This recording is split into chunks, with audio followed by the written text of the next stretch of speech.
The Lord said to Moses, "You cannot see my face, for man shall not see me and live." Please pray with me. May the words of my mouth and the meditation of all of our hearts be always acceptable in thy sight, O Lord, our strength and our Redeemer. Amen.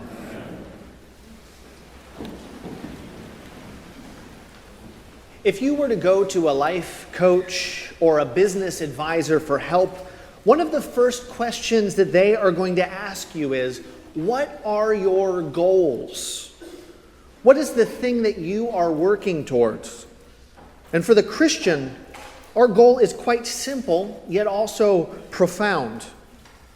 The goal of the Christian life is communion with the triune God. Or if that sounds a little too lofty, we could also say the goal of the Christian life is friendship with God. Friendship with God. And what I want to do this morning is to take a look at this snapshot from the life of Moses that we find in Exodus and see how it helps us understand who we are, who God is, and what it means to be friends with God. How that friendship could even be possible. Now, Moses' life is a beautiful example of friendship with God.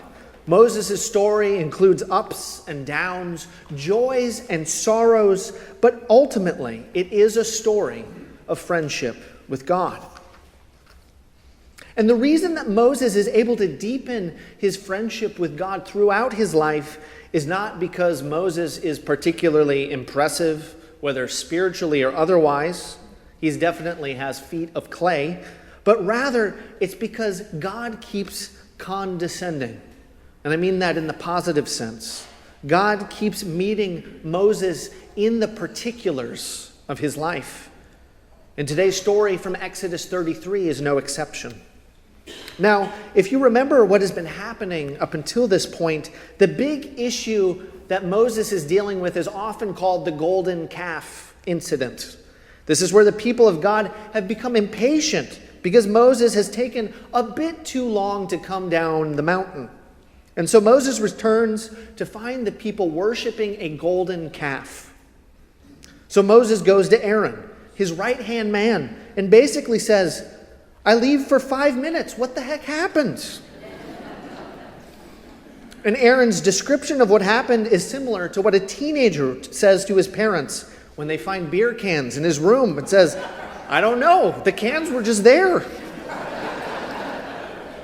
Aaron's response really isn't that much different. He says, "I threw the gold into the fire and out came this calf." This, of course, is a direct violation of the second commandment that God had given to his people to not create any graven image. Because no image is able to capture the glory, the majesty, the holiness of God. At best, all it can be is a cheap imitation. And isn't that what all idols are? So the golden calf incident is in the immediate background of today's passage. And this, sadly, tells us who we are. We are those who, despite our best efforts, break our promises to God.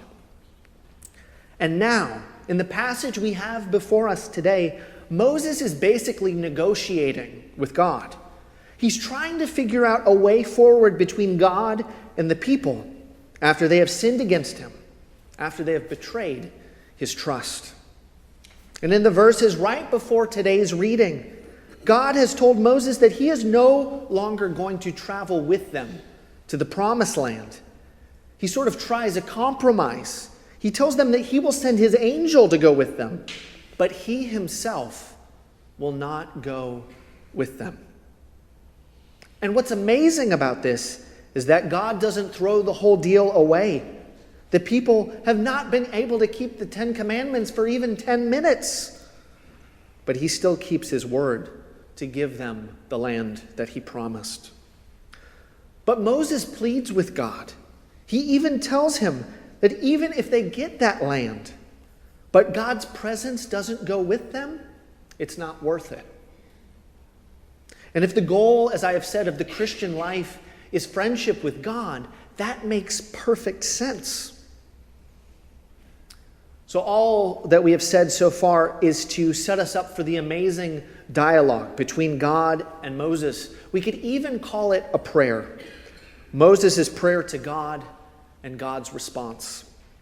Moses said to the Lord, "See, you say to me, bring up this people, but you have not let me know whom you will send with me. Yet you have said, I know you by name, and you have also found favor in my sight." So Moses is distraught. His right-hand man Aaron has abandoned him. Moses feels alone.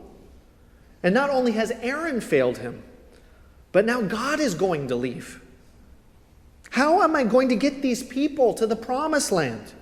You haven't told me. Moses goes on to say, "Now therefore, if I have found favor in your sight, please show me now your ways, that I may know you, in order to find favor in your sight. Consider too that this nation is your people." You made a promise, God, Moses is saying. And then God's response to Moses is, "My presence will go with you, and I will give you rest." But Moses replies again, "If your presence will not go with me, do not bring us up from here. For how shall it be known that I have found favor in your sight, I and your people? Is it not in your going with us, so that we are distinct, I and your people, from every other nation on the face of the earth?"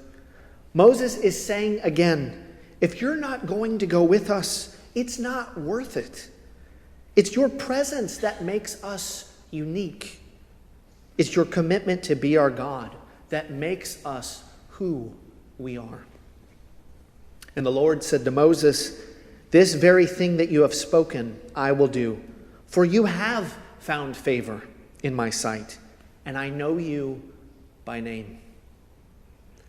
So God agrees. In his grace and love, he again expresses his commitment to go with them. And thus God reveals himself to be once again the God who remains faithful, the God who keeps his promises. And then Moses says something amazing. He says, "Show me your glory." What's so profound about Moses' desire is that the people have tried to create their own version of God, to mold it from gold into a calf. But Moses doesn't want some cheap imitation. He wants the real thing. He wants friendship with God. The Lord said to Moses, "I will make my goodness pass before you, and will proclaim before you my name, the Lord. And I will be gracious to whom I will be gracious, and I will show mercy on whom I will show mercy. But," God says, "you cannot see my face, for man shall not see me and live." So finally we get to the point of greatest tension in this passage. There is this radical paradox in Moses' relationship with God. Moses knows that what he and the people need more than anything else is friendship with God. And what is friendship than to be able to see your friend face to face? But God has also made it clear that no one can see his face and live.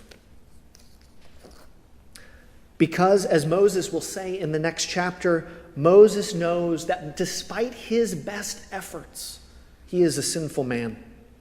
And the people are sinful, and their sinfulness has separated them from God.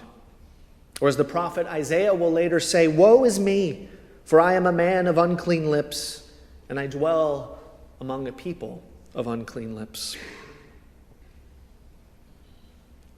So we're left with this radical tension. The Christian life is friendship with God, and we don't know how that friendship can be established. It's certainly not from our end, but I think the end of this passage can point us towards an answer. And the Lord said to Moses, "Behold, there is a place by me where you shall stand in the rock. And while my glory passes by, I will put you in the cleft of the rock, and I will cover you with my hand until I have passed by. Then I will take away my hand, and you shall see my back, but my face shall not be seen. Moses comes closer than probably anyone else to seeing the face of God. But even Moses only gets to see God's back pass by in the cleft of the rock. So we're left at the end of this passage wondering, knowing that our goal is friendship with God, and that friendship is seeing someone face to face. And what's so amazing is that St. Paul tells us that ultimately the glory of God is revealed where? In the face of Jesus Christ.